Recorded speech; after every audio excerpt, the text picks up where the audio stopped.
so now we have Miss Kenna. So Kenna, please unmute, introduce yourself, tell us about yourself before you start getting into the presentation. Tell us about your work, how you got started. Okay. Good afternoon. Sorry. It's been a long weekend.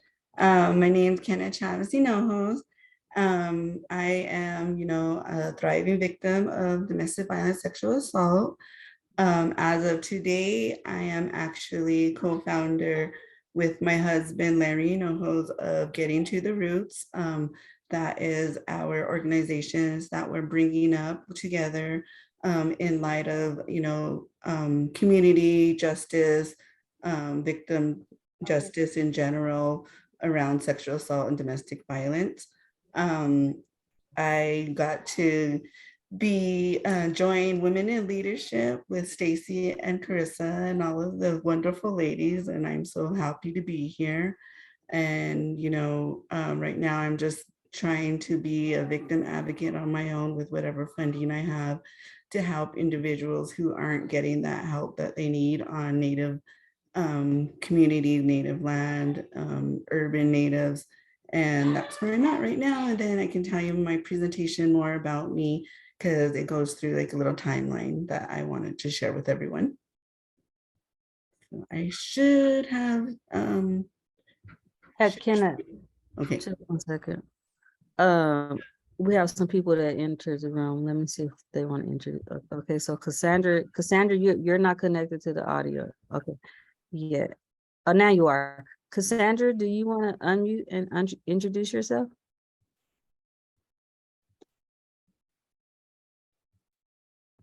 You're muted still. Cassandra Lucero. I'm Jennifer Nahar's mom. Hi, thank you for joining us. Thank you. All right, and then I don't know if Western's ready yet, but they are in the room. Okay, so I don't think they're ready yet. Kenna, what we'll do is whenever you stop for a second, you can let Western introduce himself, okay? All right, so you do have share permission.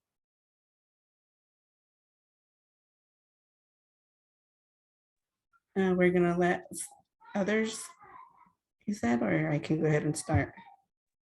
You can go ahead and start. Just whenever you ask questions or whatever, then we can ask them to introduce themselves. Okay. Let me see. The screen. Can you see the PowerPoint, right? Yeah. Okay, because I can't see myself. Okay, yeah. So my name is Kenna Chavez Hinojos. My presentation is Getting to the Roots. I start by, letting you know I just had a birthday, April 30th. I'm 43.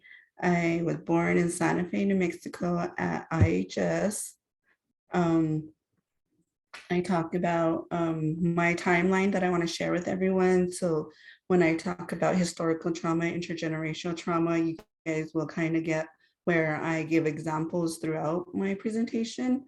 And then like once I'm done, through half of it, you guys can ask questions. My parents over here on the left are Lorraine Chavez and Abbott Ryan David. And so on my mom's maternal side is my grandmother up in the corner, the turquoise dress, Lillian, and then below her is my grandfather, Lawrence, with me and a couple of my cousins who were younger. And then on the left is my grandmother and my grandfather from Hopi. My grandmother is actually Navajo, but with being with my grandfather, she converted into her Hopi ways, and she knows her Navajo ways, but she chooses to live the life as a Hopi woman with my grandfather, who just recently passed as well. As I was growing up, my religion was, Catholic ways. I was baptized, got my Holy Communion and confirmation. And I was also taught, about the Hopi creator by my dad, talking about, holistic healing, spiritual through, the stars, the moons, and the seasons. And so I am a whole mixture of different Pueblos. I am my mom's side, Cochiti, San Felipe, and Isleta Pueblo. And then on my dad's, I'm Hopi and Navajo. And then with my kids, we added a whole bunch more. So as I said, growing up, I had those two opportunities. Of course, I went through the emotions, or I'm sorry, the motions of doing the Catholic ways for my mom because she was brought up Catholic. But I did, get spiritually involved with Cochiti Pueblo, San Felipe Pueblo, more so Cochiti for the fact that I had daughters now that were more Cochiti too. And so, but I still pretty much I let them, I'm teaching them what I know. And if they, when they turn the rightful age of 18 to choose what they want to do, even before that, like right now, they really are open to learning things and they're 16 and 18. But when they want to, they can choose what they want. And right now, I think we're more spiritual than anything. And a lot of these pictures are from Hopi gatherings, but with that meeting my husband, we also added in some Nahua ways. And so when my husband and I got together, Larry, they put our name together and we became Kenry. And so on the left, you'll see my husband, this was like over 4 years ago. And then my oldest son is Damien on the top. And then the two that are level of me are that's Shkara or Demaya. And then Angel is my son, stepson, and he's 24. And then in front of him is Delea, my daughter, my youngest, or used to be youngest. And then on the other side, sorry, I pushed it too fast, was my two youngers with my husband and my stepdaughter. So coming through my timeline, what I like to do is throughout my healing, had a lot to do with making a timeline of my past. I went back up into, my first ever memory that I had, and I wrote it down. And from then on, I wrote every single memory that I had. And so my first ever memory was when I was pretty much in Head Start preschool.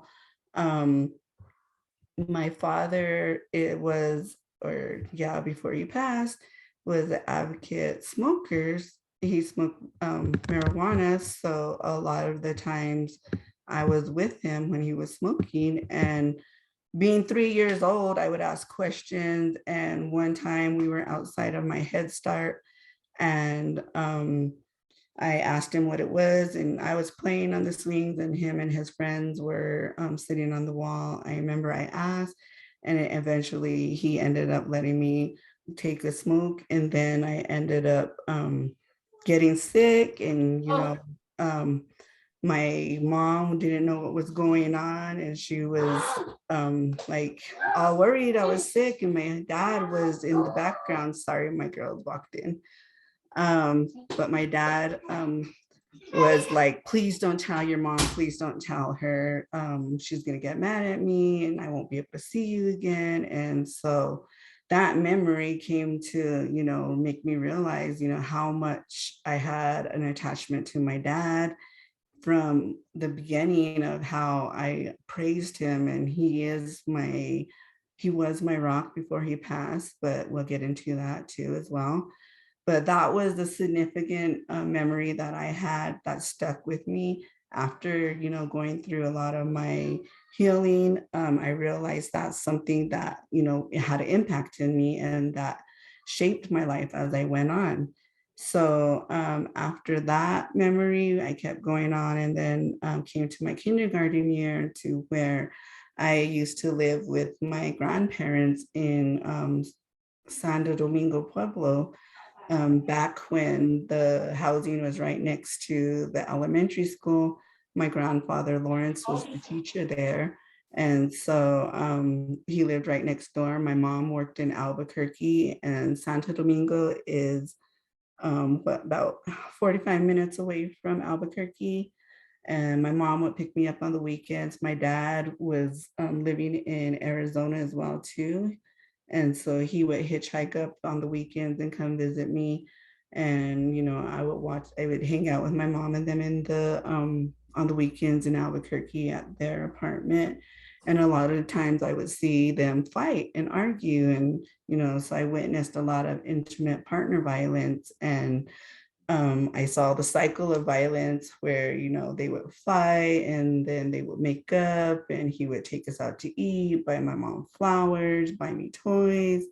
And then we would, act like nothing ever happened again. And my mom would just, make sure that I would say the right thing so he wouldn't get angry.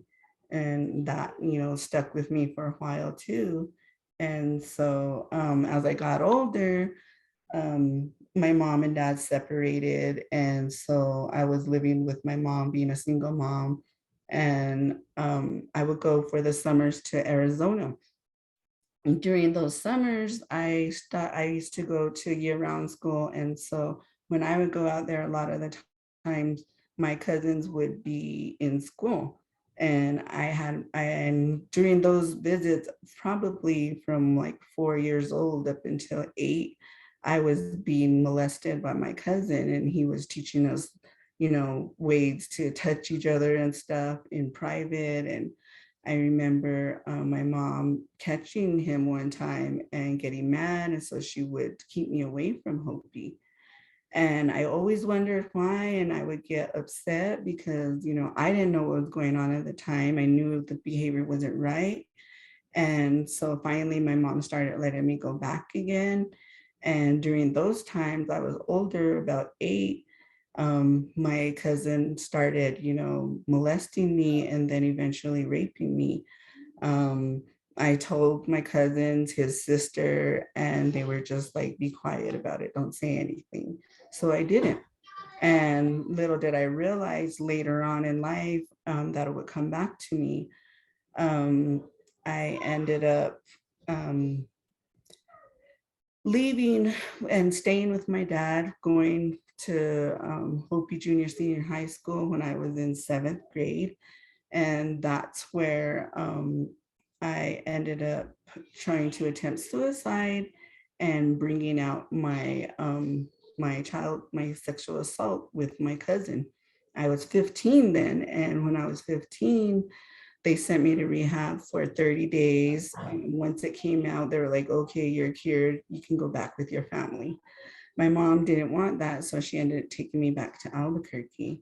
And so when in between this, I didn't realize, but now that I've done through my healing, I see red flags of when my cousins were going to school because I became a secondary victim of one of their teachers. Briefly, in 1979, a teacher by the name of John Boone was arrested for sexually assaulting over 145 male boys in our community. He was in our community for over 20 years, was a coach, teacher, mentor, did tutoring. And when they caught him, there was a book that he had that 145 boys' names in it and columns of every little thing that he could have done to him and checks what he did with them. And of one of those boys was my cousin. My cousin's name was in there.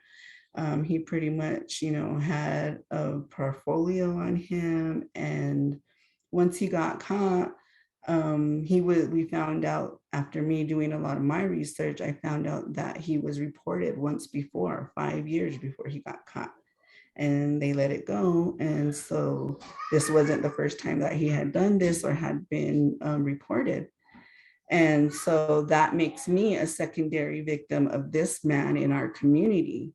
And so whatever my cousin learned from him, he perpetrated on us. So of those 145 boys, half of them had committed suicide. The other half, like my cousin, are, heavily involved with substance abuse, alcohol abuse, going in and out of prison, and just, having a rough life, and some of them even perpetrating.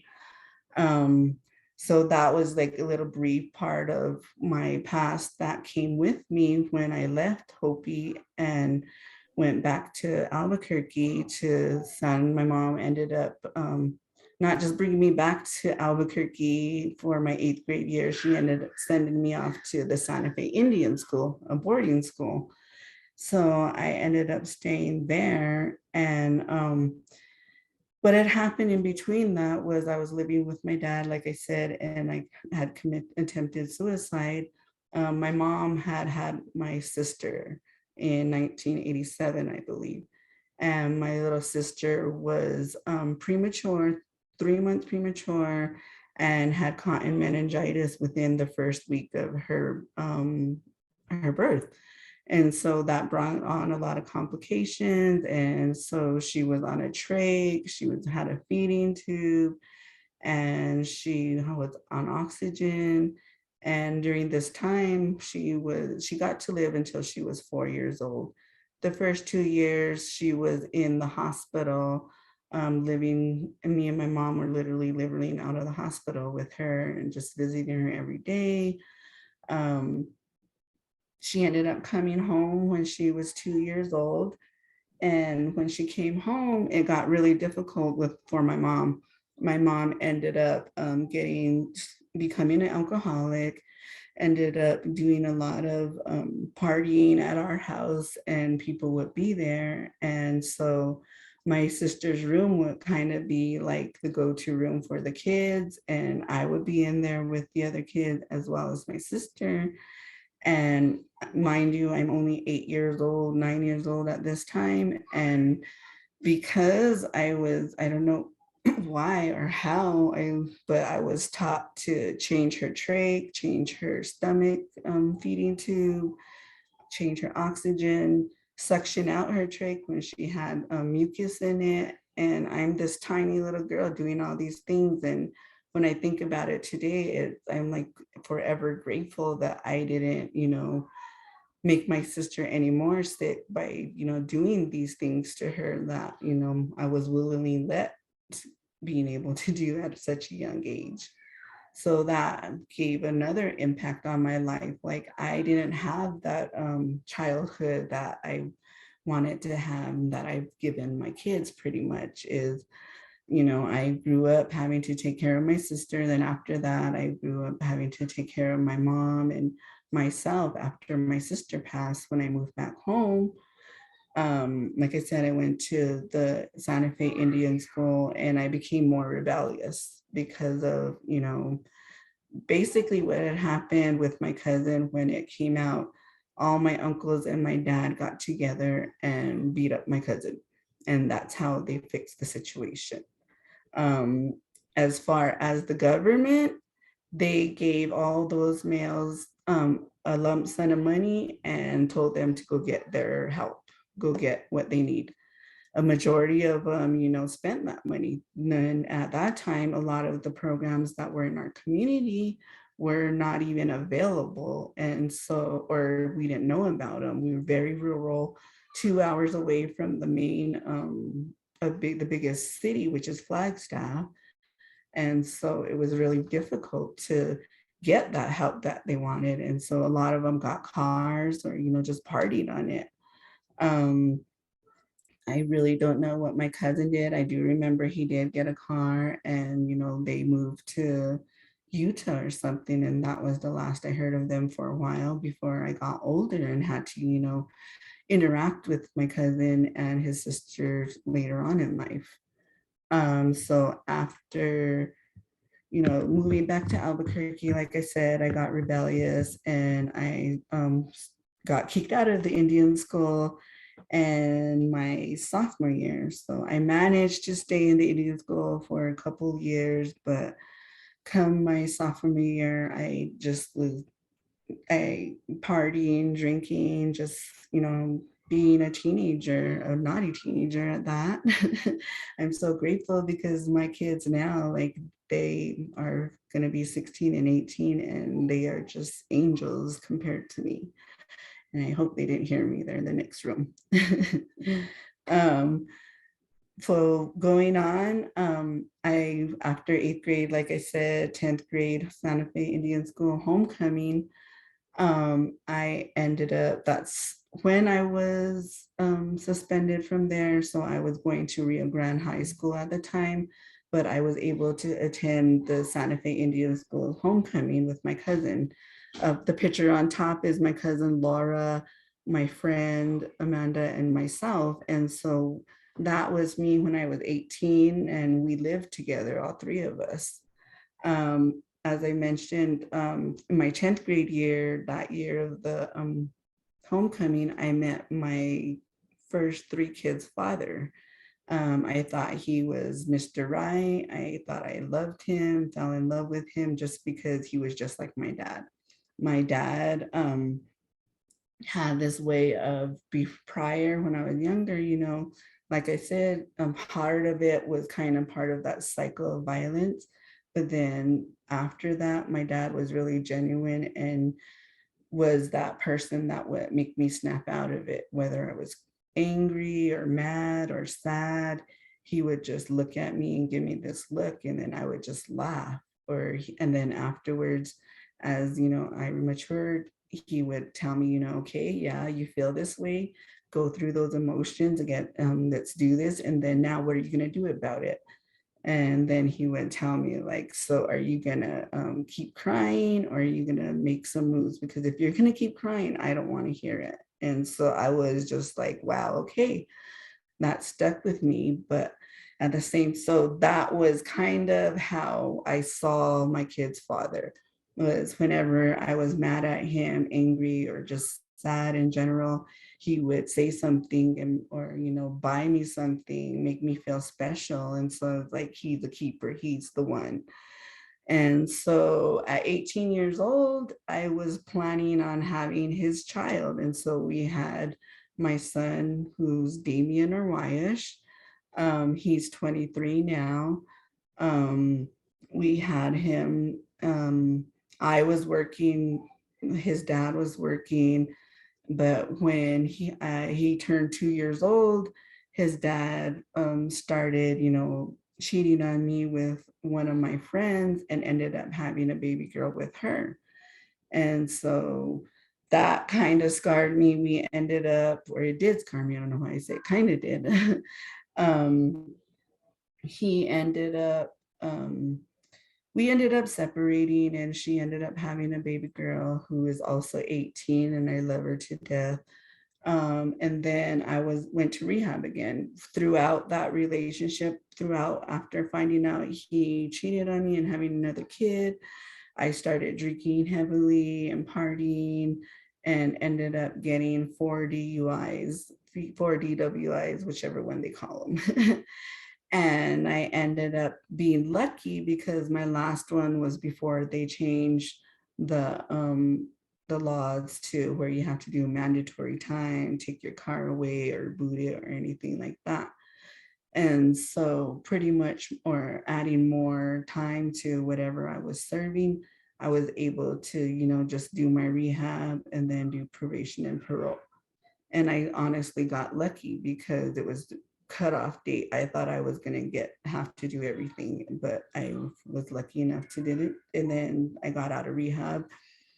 And then I ended up getting pregnant from, again, my older kid's father, the ex. We had Shkada in 2004, 14 months after her sister was born, their older sister now. Their dad and I, tried to work things out and ended up having another baby who in 2006, Delia or Sisika. And she was a twin, and I lost her twin. She was a colic baby. It got really difficult with their dad because he couldn't take it. And so basically, we ended up, having really a lot of fights. I was getting tired of it because I just had this baby, and I was having to take control and be the sole provider for everyone while my kid's father was going to work but wasn't contributing. and we were having these awful fights. And it ended up one day, I was taking the kids to school and it was getting late, and I put everybody in the car and drove out of the garage, and I realized I didn't have my purse, so I had to go back in. I ended up leaving the kids in the car and saying, I'm gonna go in real quick. I went in, their dad was getting mad because he didn't have a right to work and told me to take him. And I was like, no, I have to take the kids. They gotta go, we're already late. Ended up becoming a conflict, and he ended up starting pushing me and was about to, beat me up. My son at that time probably was like around 8, I can't even remember. I don't know, 6, yeah, my last baby, sorry.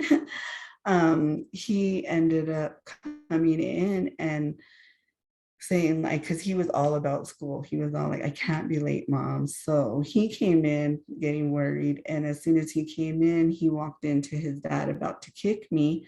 And all I heard was him screaming, no, and his arms going out and hitting the wall and making 2 big holes in the wall. And our hallway was like really wide. So I freaked out on how he did that. And I right then was like, okay, this can't be happening. I don't want them to see this.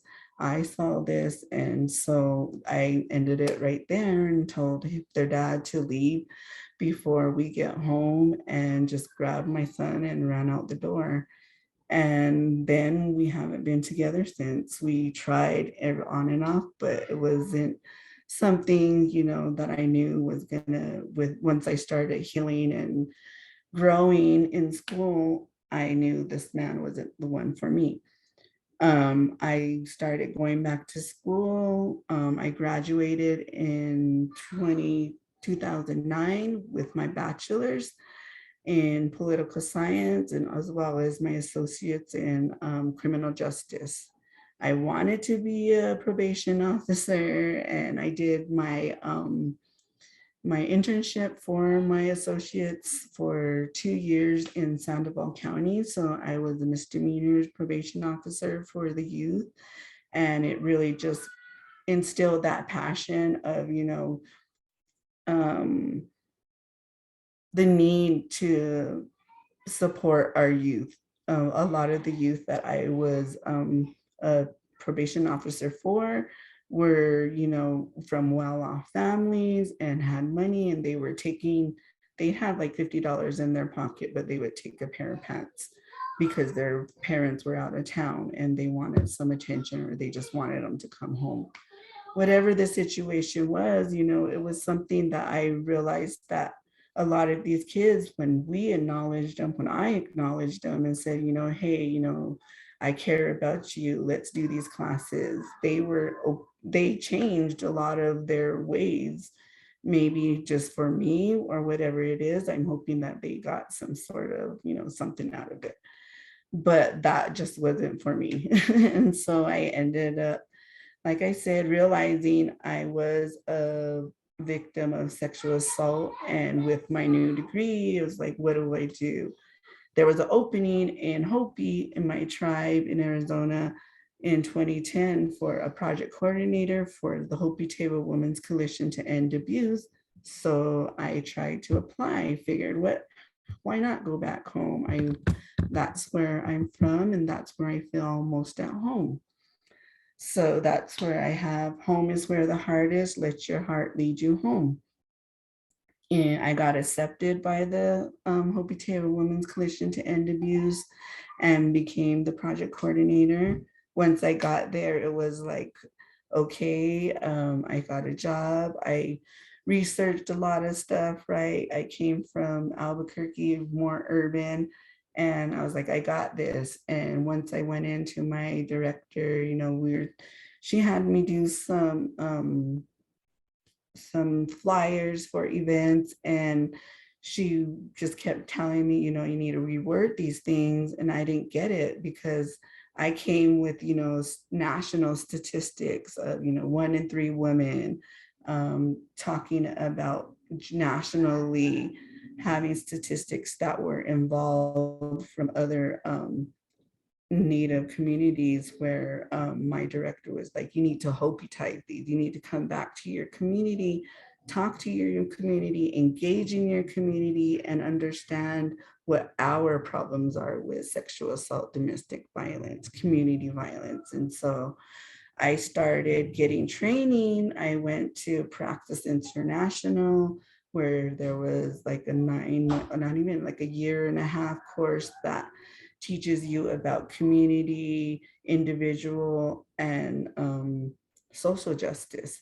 And so I learned all these things and just kept taking them in, but I didn't know really connect them yet. And so once I was in this position, I want to remind you, it's 2010. I'm brand new to this. I haven't done any healing on my part. I go to the first week to a training that was mandatory for our grant. And it was like Wednesday through Saturday, and Friday night we had a gala. And I ended up going to this gala and hanging out with people in the community and, really drinking and getting drunk. And I remember the people walking with me because it was all downtown in Rapid City, South Dakota, and the bars are easy access. We were having gathering at one of the bars after. They walked me to my hotel and watched me to the end of the block to go around the corner, because right around the corner, the door is right there.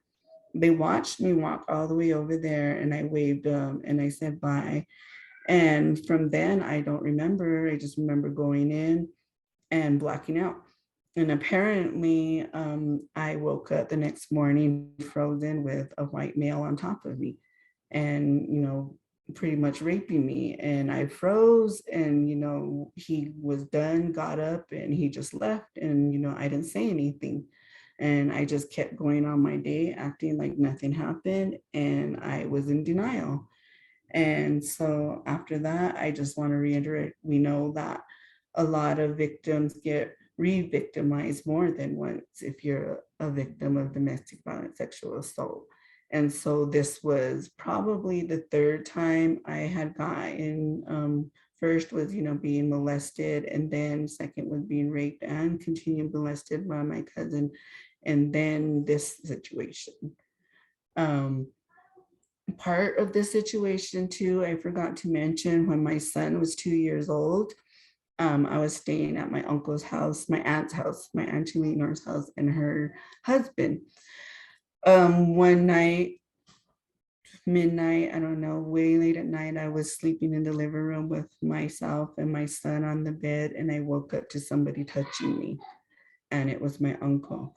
And I thought I was dreaming. And so, I moved around, it's dark, I didn't see anybody. And I grabbed my son, pulled him close to me. And then I felt somebody touching me again, like 10 minutes later. And I like brushed the hand off of me and freaked out. And I looked around and I still didn't see nobody. Then I just pretended to fall asleep. And then I realized my uncle was at the edge of the bed hiding in his underwear.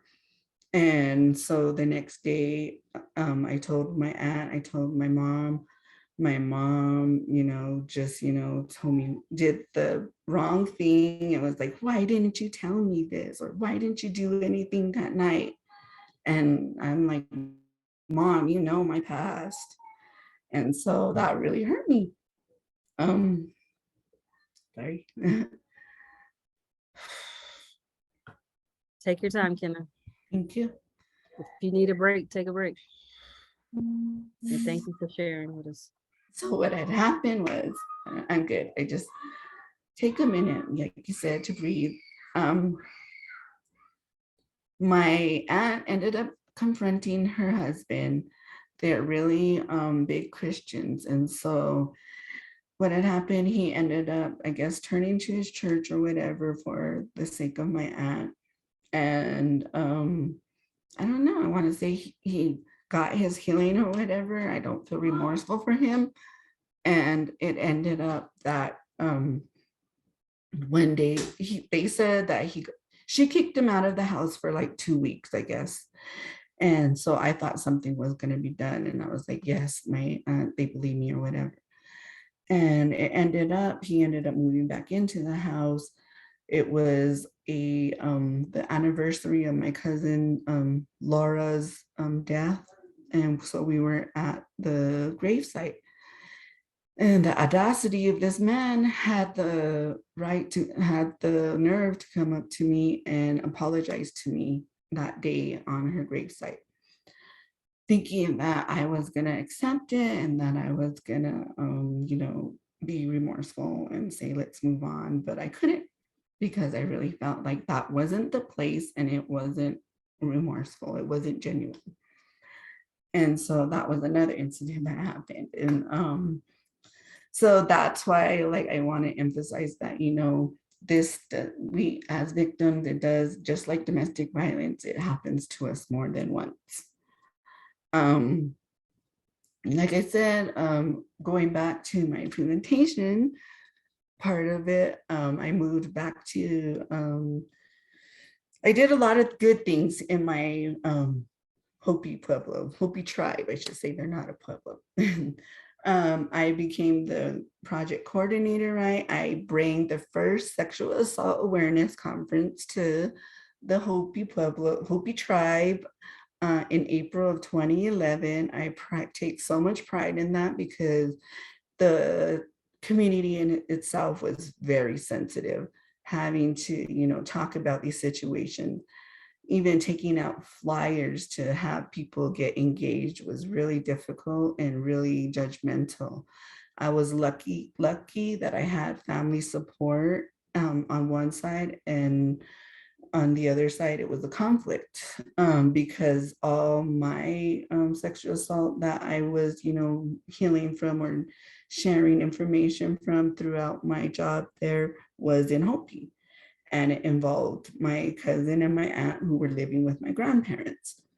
My cousin, Tony, was very supportive of me and my godfather. They would help with events, they would volunteer. When my grandparents found out that I got my job was going to be entitled to, they were like, oh wow, okay. They were all excited that I moved back home, but once I got the job, they were like, okay, you can drop off the kids for Sunday dinner and then pick them up when you need to. They never came to any of my events, just my cousins, like I said. So it was really hard, but at the same time, I had the support of my mom throughout everything from New Mexico. She really helped me go back and forth to Albuquerque, which is a 4-hour drive almost every other weekend, just so my kids could get that love from her. And so I was excited about, doing all these things in my community. And that's when I realized that I am a secondary victim of this guy from our Hopi tribe. So from then it was like, what do I do about this now? My job with the Hopi Taiwa Women's Coalition came to an end in 2013 because we ran out of funding. And so I ended up moving back home to Albuquerque. During that time, I was in New Mexico. I did some work with my Cochiti Pueblo as a social services EQA director. That lasted for 5 months because I had bring it to attention that my perpetrator from DV lived in the community and would come and harass me. And in our Native communities, a lot of the tribal administration is family members, community members, so we all know each other. And a lot of those administration at that time were family members of my ex. So it was like, well, technically he's not doing X, Y, and Z. So I wasn't being looked after. So I was like, I can't do this no more.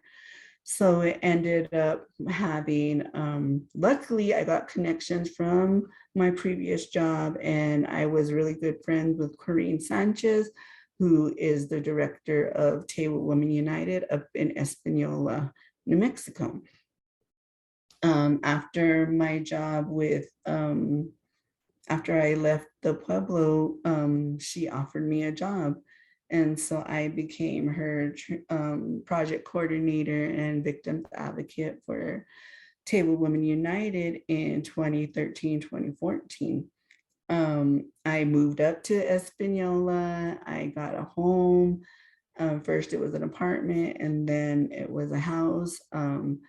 The first week, 2 weeks of Espanola, I moved into, like I said, an apartment. I made the big change and got my driver's license out there, and actually, had it on my driving record, and I loved it living up in Espanola. One weekend, Memorial Day weekend, I ended up deciding to hang out with my friends and, celebrate that I moved up and that I have a job in the Northern community. I ended up meeting my friends at the first casino, which is Okiawinge, had one drink, went to Santa Clara's casino, Big Rock, had another drink, and then we all wanted to meet at Buffalo Thunder at their place. And between driving from Santa Clara to Buffalo Thunder, I have no memory.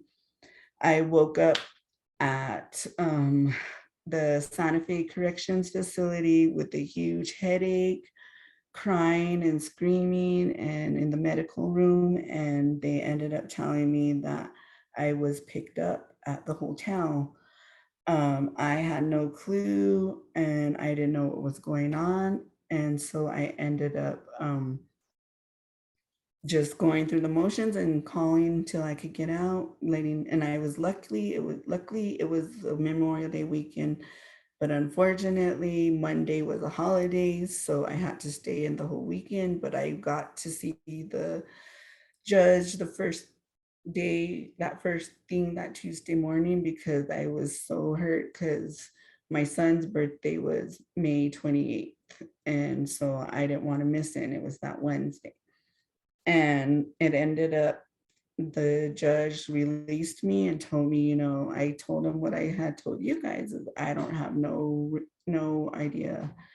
And she, said, I want you to read your police report. And I know, because she knew that I worked for Table Women United, and she was like, you need to investigate and let me go.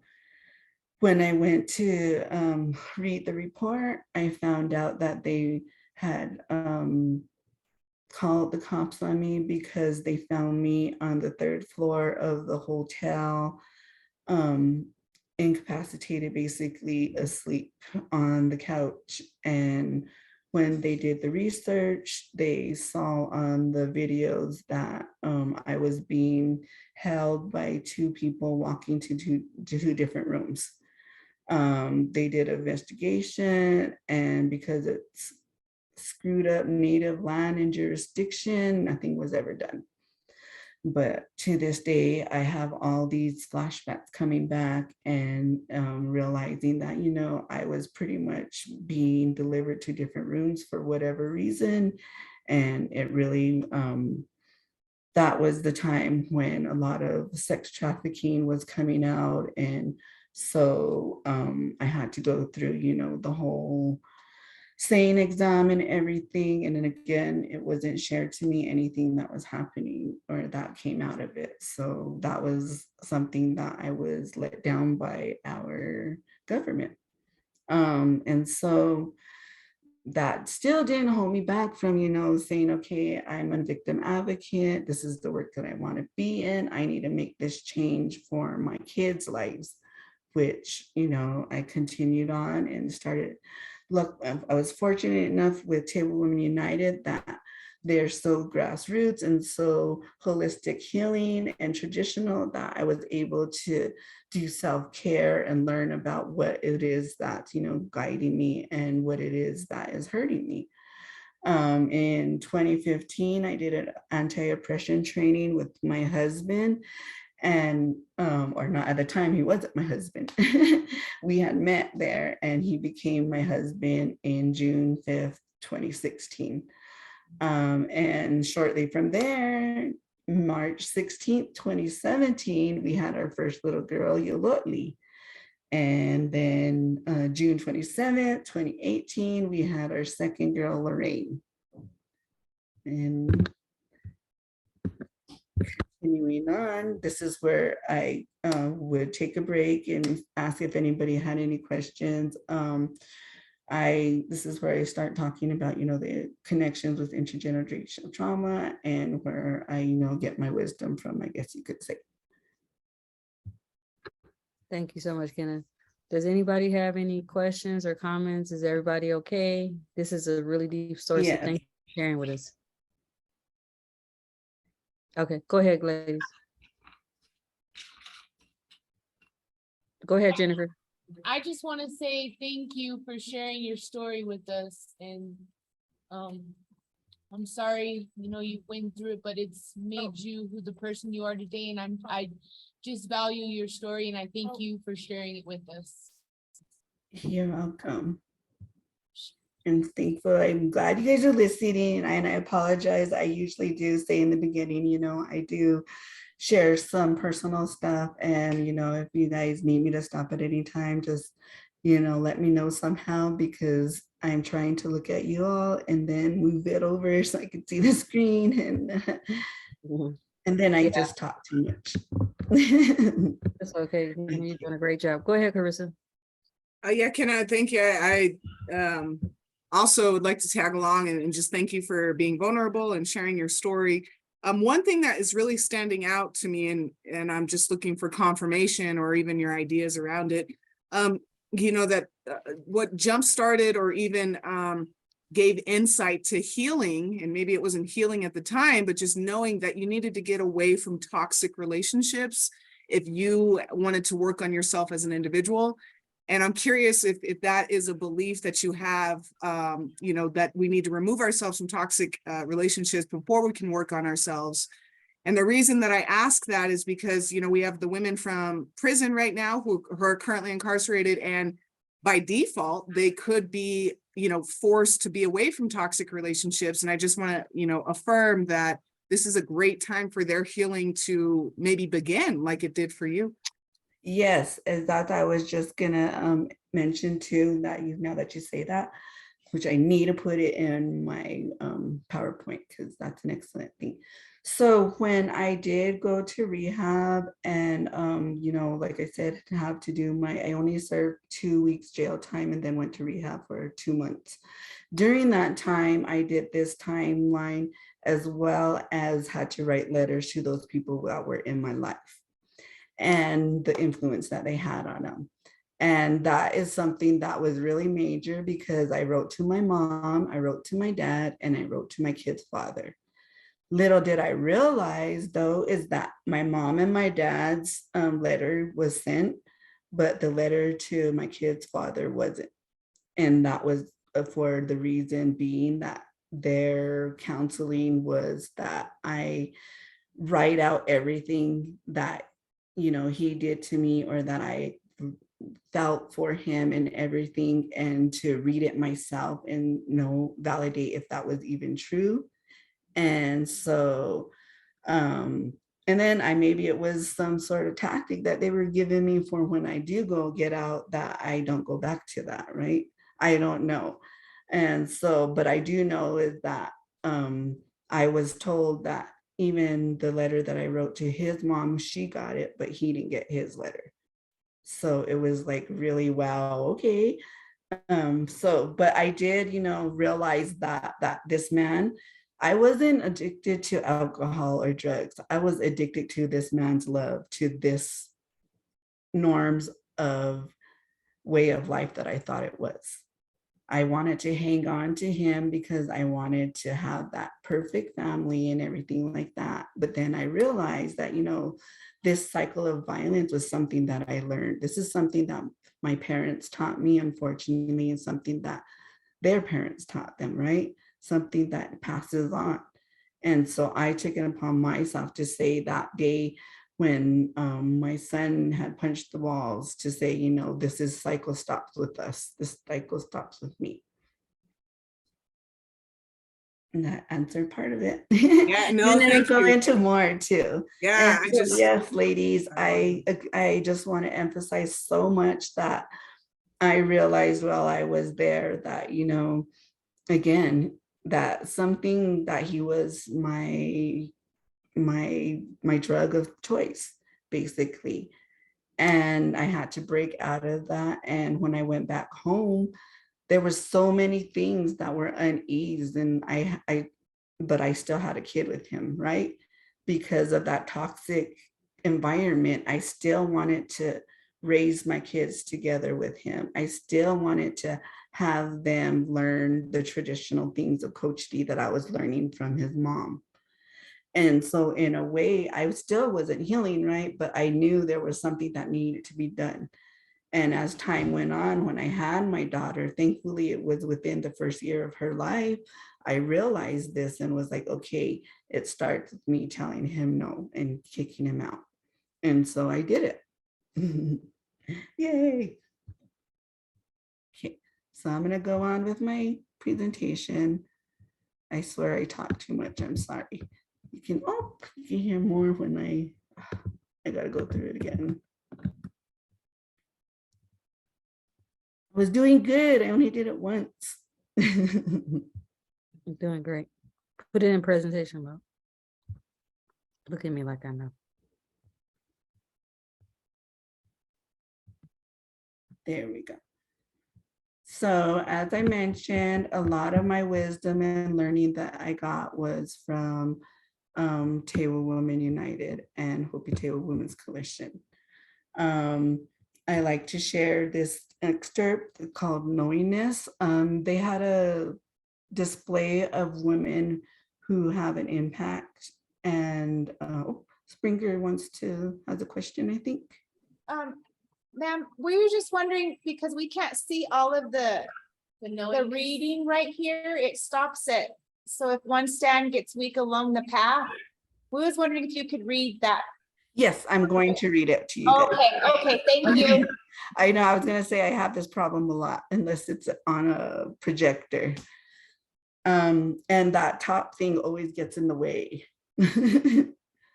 Okay, so like I said, I got a lot of this stuff.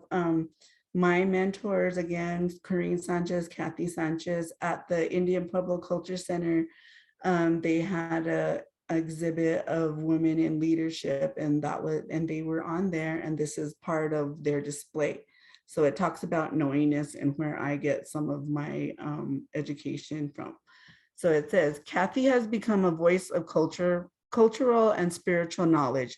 While working with women from across the Tewa Pueblos, Kathy could see the value of knowledge sharing. She developed models of communication to combat generational trauma and colonial thought. A guiding light of all of these is Opeti, the braiding together of cultural knowingness with Western knowledge. When my sisters, cousins, and me were sitting as young children, we all 9 had long, long hair. My grandmother would have 5 of us waiting in line so she could braid our long hair. When she was braiding, she would say she is braiding in good thoughts, and she would be saying it in Tewa too. So it's like one strand and another strand and another. As you are braiding these different strands together, each strand carries different purposes, different values, but their path is in the same direction. The strength of the braids, the strength of the material, and the strength of the thought is what gives its ability to hold things together or to keep you strong in your ways. So if one strand gets weak along the path, the others are carrying it through. Kathy Sanchez. So this means a lot to me because like she said, Opeti, I always try to explain it as like the braids in my hair. You put 2 braids in your hair, or you do cornrows, or you just have this awesome braided hairstyle that you like, right? And you like to sport it. And it looks so good when the first day you do it. Then you don't want to take it out. You put whatever band on it, you go to sleep with it, forget, and it becomes mushy. It becomes little things start popping out, little hairs, and starts to entwine a little bit. That's what I like to say is that's the portion of Opeti to where, we're doing strong, I'm living my life, I've learned these different ways, they weave them together. And what's good about Opeti is that you can unbraid it and re-braid your hair, right? You can do it all over again. You can make it as stronger than you want to. You can put it in a different design. It can just be one, it can be more. That's the same thing with Opeti. You undo those strands, what you want, you get stronger in those, you put more strength into those, and you redo it again. You reintegrate your life, you relearn your environment, you relearn your values, you relearn yourself, more importantly. And so the pictures on the right are, Kathy, Saya, Evelyn, Karine is with me in the corner. And then for Halloween, that's all of us in our costumes. Trying to find my whole family got dressed up. If you can see in the corner, right? Oh, sorry.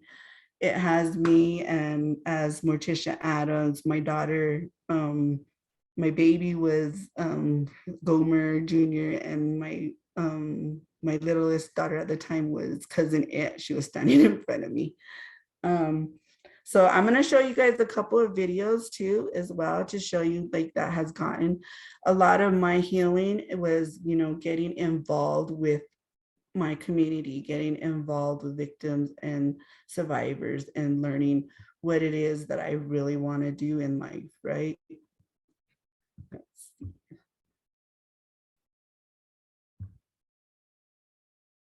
Here we are.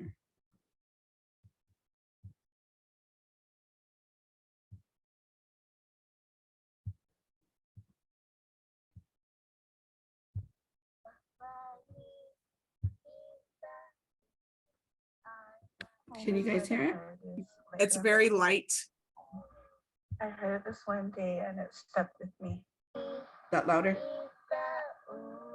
Yeah, I'm sorry, Kenna, but did you, when you were sharing your screen, did you click the share sound button in the left-hand corner?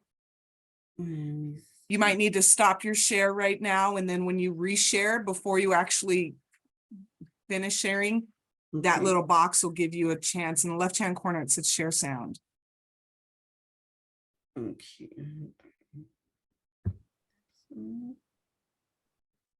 And then you can mute we should be able to hear whatever your computer is. Okay, there it is.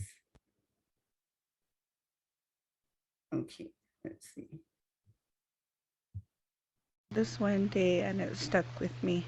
My name is Kenna Chavez. I am graced with Cochiti, San Felipe, and Isleta blood, along with a dash of Navajo and a splash of Hopi. In December 2010, I was at a shrine on the mesa at sunrise praying when my oldest daughter Skada asked, Mama, why do we do this? I had a flashback to when I was standing on that same mesa with my late father. In that moment, I heard him whisper, "We greet Dawa, the creator of life and all living things, with prayer every morning. We give him thanks for a new day, pray for long, healthy lives for our family, for the world, for our people, and ourselves." She smiled at me, and I smiled with tears of joy. I grew up mostly with my mom, who raised me with Catholic Pueblo traditions. I was baptized, made my first Holy Communion, and got confirmed in New Mexico. But I also spent long summers on the Hopi Reservation. I took part in traditional corn dances during Pueblo feast days, and I helped my Hopi grandma prepare for ceremonies. As a young girl, I went through the motions, not really knowing why we did things. When I asked family members, they'd say, "You should know this already." After many times, I quit asking. At 17, my boyfriend's mom and family welcomed me and began teaching me willingly. At 19, I became pregnant with the first grandchild of the Herrera clan. I felt like a delicate flower that ate everything in sight. I was told the traditional do's and don'ts to prepare me for birthing. Don't stand by the microwave. Sit in the middle in the back of the car. Don't take any meds and be sure to breastfeed. There are two things that stuck in my mind when preparing for my first birth. First was my boyfriend's mom saying, "You made him naturally, you can have him naturally." Second was my cousin's passing away. I remember my mom helping me apply for Medicaid and WIC because she didn't want me to go to IHS. After I was approved, I went to Presbyterian, a good hospital with great doctors and services. I attended parenting and Lamaze classes and had a birthing plan. Who I wanted there and what comforts I liked during labor. I wrote down no meds, even if I ask. Because my older cousin Laura passed while giving birth to Darius a month before I was due, I was scared. Not the normal nervousness a new mother goes through, but I had a frightening, worried uneasiness. You see, Laura's labor was induced and she had a C-section. She slipped into a coma after she saw her beautiful baby boy. I was there almost 24/7, even though they kept telling me to go home and rest. After a week passed, she joined our grandpa in paradise. Even though I was still grieving, I was anxious to see my new baby. Wyash was born May 28, 1999. He was a natural birth. It's kind of strange concept if you really think about it. My daughters, Skara and Sisika, had birthing experience similar to Wyash, the same hospital, doctor, and midwife, except for the presence of their father. I was in my mid-20s. Things in my life had changed. I was busy working and going to school. I remember drinking Cokes and driving myself around while I was pregnant with them. I felt liberated. I did what I wanted, and I didn't listen to what others told me to do. When I delivered Skara, I remembered Wyash crying because he couldn't save Mom from her pain. I guess I should have taken a refresher course in Lamaze. Both my daughters were born naturally, too. All my children have been easy birth. I baptized them after they were born, ASAP. As a Native woman, I am always being invited to birthing ceremonies in Hopi. I have cousins telling me stories about their grandmas and aunties taking care of them and the 21 days before introducing their child to Dawa. And I've seen pictures of family watching the baby's hair and giving them their first corn. It makes me sad I live so far away, but glad we have traditional ceremonies which my kids will endure. Maybe even one day I will get pregnant again. Today, I ask for the meaning behind our traditional ways. I am learning so that I can teach my children, and I encourage them to ask questions and to participate regularly. I respect my mother's beliefs and will continue to support my family with Catholic Pueblo beliefs, but my heart is in Hopi. My spirit soars with my Hopi beliefs, and one day I will return fully to the place I call home. Yo, yo, yo, bunny. Ita ui anda a lo mawanyani. Oh, oh, mawa. Yo.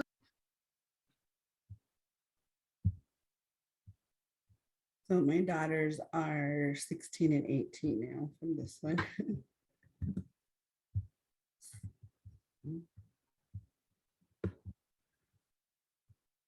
Oops, I don't like this green. There we go. And this one's another one that I did.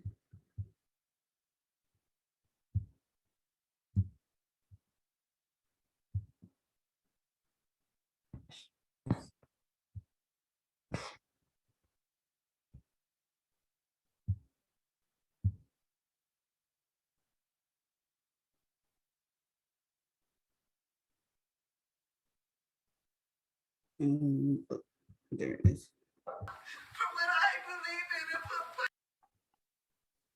Tribal members and leaders were refusing an opportunity to speak at the one-sided tribal prosperity and self-determination through energy development.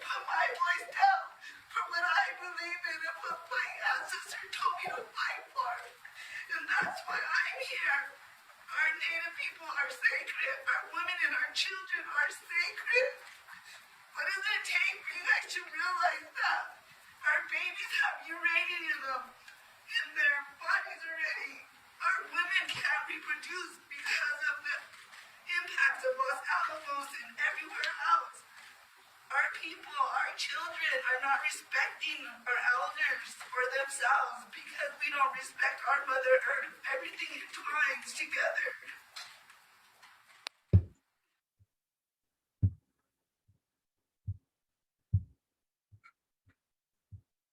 One more.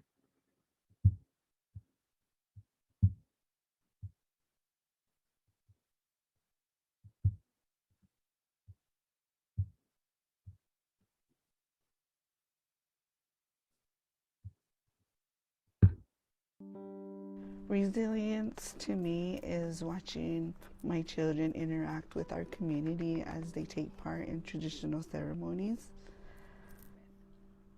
Resilience is my daughter asking me one morning why we were praying and remembering myself that same age talking with my dad and then hearing his whispers. And they explained to my daughter why we are doing this. Is telling our stories as Indigenous people, moving forward no matter what obstacles have come our way, acknowledging the sacrifices that our ancestors have made to have us be here today. Resilience is our native culture that keeps us strong as people and connected to the natural world and Mother Earth.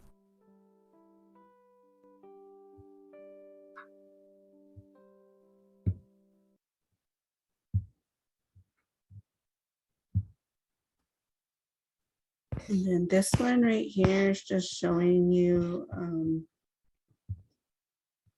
me to the right in this brown shirt. Can you guys see me? We were at the legislature. I was actually this is part of what I do, is working with Strong Families New Mexico and Respect New Mexico Women, just in regards to fair rights for families and for children and youth. Did I stop sharing screen? Okay. Yeah, you did. Okay, I'm trying to find go back to my PowerPoint.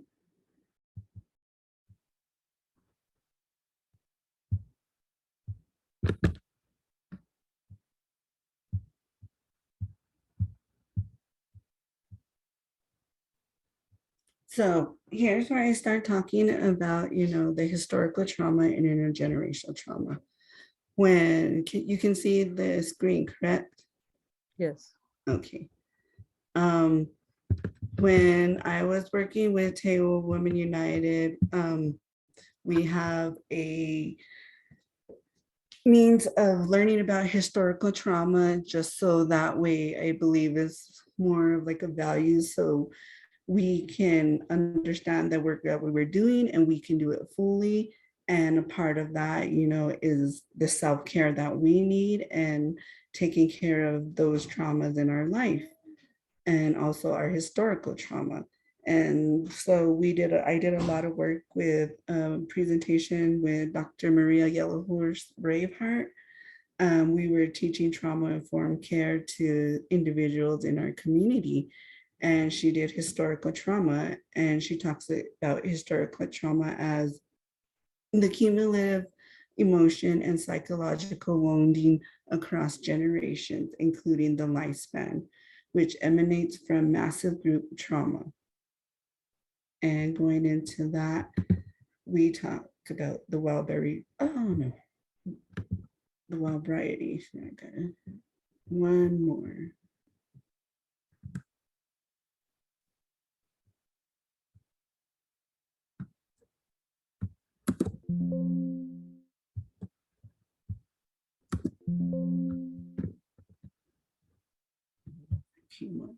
Let me quit sharing real quick.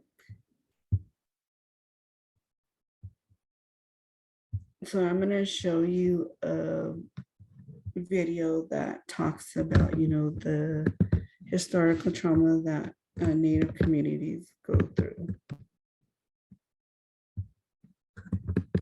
If I could get it to go to the link.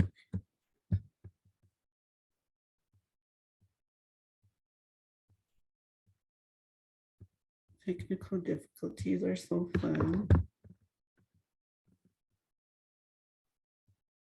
Okay, I got it now.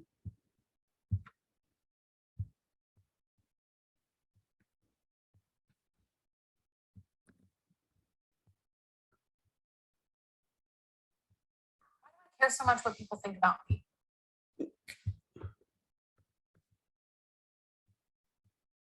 All right. Let me share the screen again.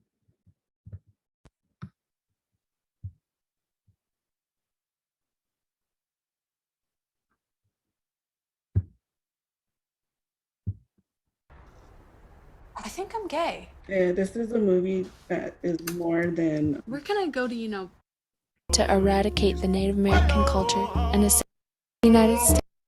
I am just showing you the first 5 minutes of it.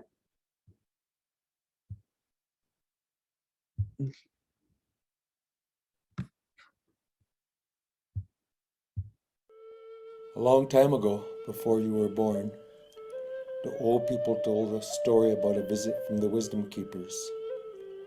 The Wisdom Keepers told us the Lightskins are coming, and their numbers would be great. They will bring great destruction and confusion. That we will go through a time of testing. They will bring 4 mind changers to make us forget our ways. The mind changers would be a liquid, a black book, a song, and a card. They will take your land. They will poison the earth. They will bring disease and sickness. They will kill the women and the children. They will destroy our culture. Only our spirituality will be left. After the testing time, a great healing will take place. The eagles will come back. The buffalo will come back. We will come back. The prophecies will come true. We are now in the time of the fulfillment of prophecy. The story that happened has never been told. Now is the time to tell the story.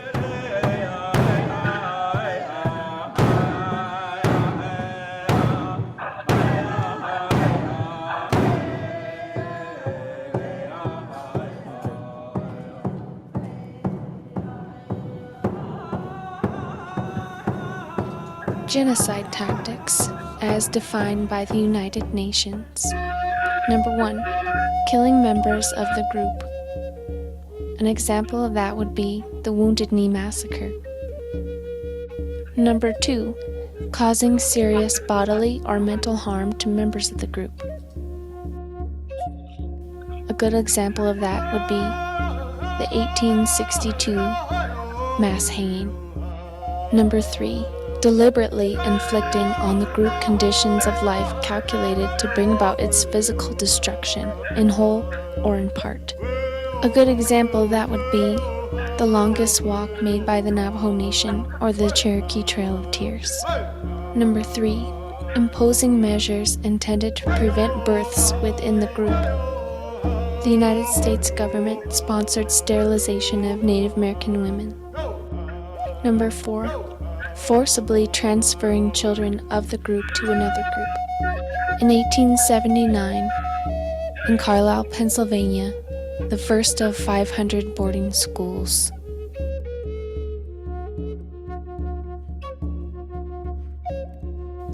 It happened here in the United States of America. Some of the genocide tactics included massacres, forced relocations, sterilizations of women, boarding schools.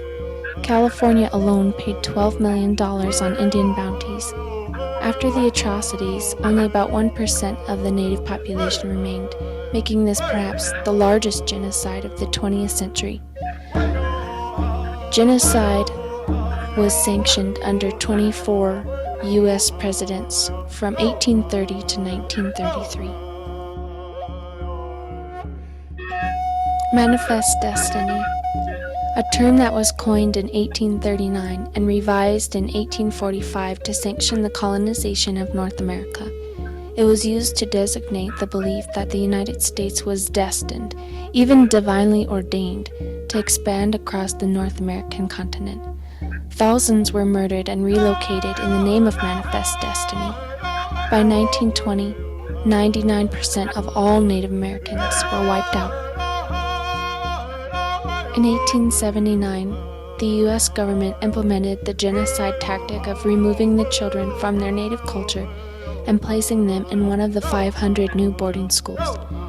This was an attempt to eradicate the Native American culture and assimilate those children into European culture. In 2008, a gathering took place in Minneapolis, Minnesota. The purpose of this gathering was to talk about intergenerational trauma. The pain and hurt at this conference was So like I said, this was a video. It goes on for at least an hour and a half, and it's called The Wild Variety Journey to Forgiveness. And so this talks about, boarding school trauma that has happened to our Native communities. But it gives a good opener, right? That video gives you it all in one shot of just a general idea of what Native Americans have to go through and historical trauma that has happened in my community. But, we all have historical trauma in our lives right now.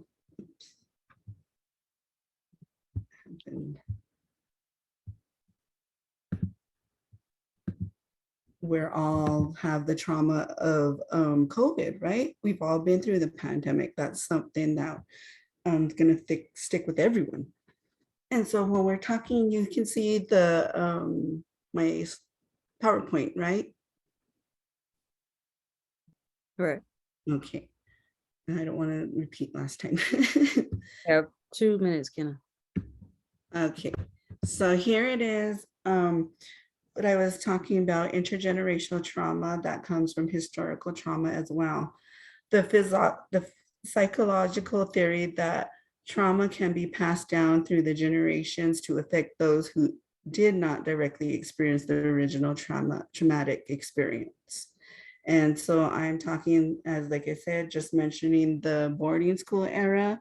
Those individuals that, have families now weren't able to show that affection that they wanted to, that the kids need, because they didn't know how to give it because they weren't getting it. And so I also put, if we have another quote that says, if we carry intergenerational trauma, and we do, then we also carry intergenerational wisdom. It's in our genes and in our DNA. And that's where, when I read these two things side by side, this is where my mind was like, yes, we need to focus. It's all been said, we focus on negative portions of sexual violence, sensitive portions of sexual violence and domestic violence. We can also spread that prevention and awareness positively, right? And when I talk about historical trauma, I reference to gas. We all don't like gas. Whenever we eat something, get uncomfortable, it sometimes shows up in the wrong time. And so our acronym for gas is guilt, anger, and shame. And from Table Women United, like Kathy Sanchez, she made a activity called Trauma Rocks. And basically it talks about 7 generations of intergenerational trauma, going back from colonization and how it affected our community as one. And then when the railroads came into our community and, started taking land. And then after that, our currency went from crafts to trading. And then next thing our women in our communities are turning more from traditional clothing to colonized clothing. And then from there it goes on to boarding schools as well. During that whole time, kids are being taken away, coming up to even the sterilization of Native women up into the 70s. women were not notified that once they had a baby, they were being sterilized. One of my aunts is one of those, and luckily she was able to reverse the whole process and had a little girl. But I like to talk about guilt, anger, and shame as part of that trauma because we all carry it. And through that Trauma Rocks exercise, we show through the 7 generations going. Usually what happens is there's 7 people, 7 women, all faced in one direction. And we have a man standing next to them and then a child sitting on the side and representing each generation. And we start from the back, and since our acronym is GAS, that's 3 folds, right? So every time, the first bag that we have is the first guilt, anger, and shame. And then the lady that's sitting in the chair, she taps the person in front, they don't turn around, she just gives them the bag, they get the bag, and then they put 3 more rocks in. So it's 3 times 3 times 3. By the time it gets to the end, where it's our generation right now, the bag is full and it's heavy, and our kids are, having this trauma, acting out and feeling ways, depression, and they're not exactly sure why. And so what we do, we show and emphasize in this Trauma Rocks is that those bags at their end are heavy and, they weigh us down.